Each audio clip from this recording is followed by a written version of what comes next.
Whoa, oh my God. Dr. Prodigal coming to you. I had to take a break.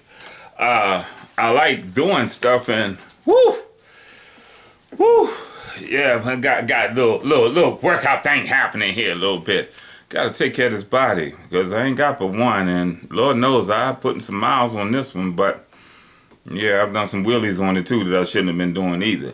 Well, today it's ironic that I was working out and working in the yard, moving furniture around in here very carefully. Still not at 100%, not even at 70, I don't think, I'm not sure, but I'm going to work with what I got. So this is what I've been doing today. I've been in here just working and thinking, and then I just pray to the Lord while I'm working.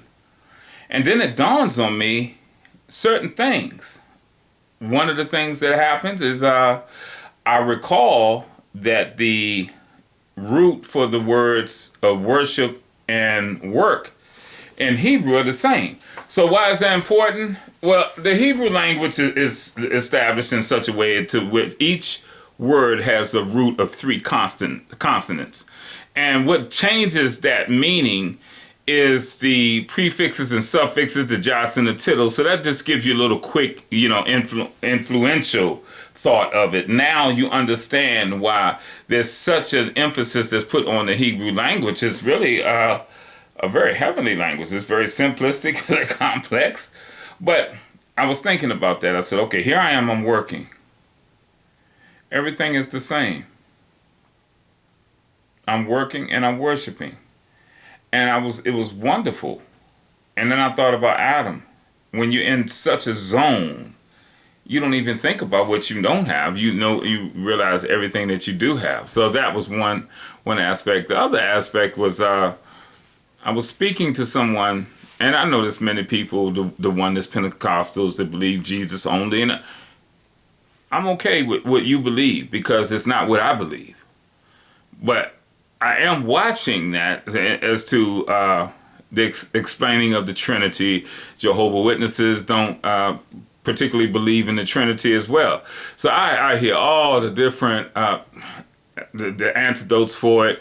Well, you got water, and water can be steam, it can be ice, and it can be water. Oh, see, so that's like the Trinity, and the same thing is true. So I listened to him, and then I had one Jehovah's Witness guy as we sat back, and we just logically, he told me that he believed that the Bible translations, the King James Version was correct. So I said, well, can we go back to the original languages?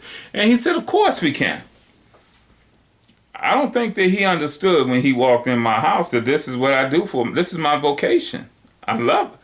I just, if God shows me one little thing every 10 days, I'm just elated because that one thing may tie together 20 other things. So, once I showed him that in the beginning, God, and the word for God was Elohim. Elohim. That's a plural word. Oh. He didn't want to talk no more. Well, on the way out, he had brought a little young man with him. I pretty much thought that they were just trained. They were bringing people out to train to be New Age Jehovah's Witnesses or something because they didn't have the book bag. And he pulled out his cell phone and he was going through it, wanted to show me. And, come on, you want to see this? And I said, I got my cell phone. I can pull up the same Bible verses. Matter of fact, here's my Bible. I can pull it up. So, the young man was the one that was listening. But before it was all over with, he stood up and on his way out, and I invited him in because it was 95 degrees. It was literally about 12:30 in the afternoon. It was so hot, boy, oh my gosh. Invite him in, offer them pure, clean, cold, ice water, or whatever they would like to drink. But as soon as I got with the Trinity, he wasn't having no parts of that. Oh, it was a different. Well, that was one, and I didn't go into it. So he tried to use some lame example with well, you're a father, you're not your own son. Okay, so you said that to say what, So therefore, there can't be a father as one person and a son. That's another person, but yet the same person. Like, okay, here we go. But the reason why I was doing this, I wanted to get with the chicken wing theology. At the beginning of COVID, I went to Arkansas. We were with a couple of people. I met a brother out. His name was Carlos. That's my brother from the military. So we were talking about chicken wings. And then my other partner, Ken. Now you got to know, Ken is one. Ken loves fried chicken. So he's the only white guy I know that he's a connoisseur of fried chicken. He can tell you which ones is the best. He'll let you know when it's not right. And now Ken has even discovered collard greens, and he's now becoming, I would say, an ethnic chef of sorts. That's my man. We together so much that we even got stopped by the police, and he was the one that had to calm me down because I was the one that was flipping out. I didn't understand how this is, how this man follows me, but that's a testimony in itself. And then to let you know what to watch out for in the world. Okay, yes, this is still here, and I'm still Christian, and guess what? Stuff still happens. So then the third one, was me. Here we are. So this is what it comes down to, and I want you all to think about this because sometimes you can find something that all three aspects are true of the same thing. And I call this today the chicken wing trilogy, or I should say the chicken wing Trinity explanation. So this is how it goes. When we were talking about chicken wings, I had gotten out there and it was so hard. I went through a very difficult time, painful and physical getting there.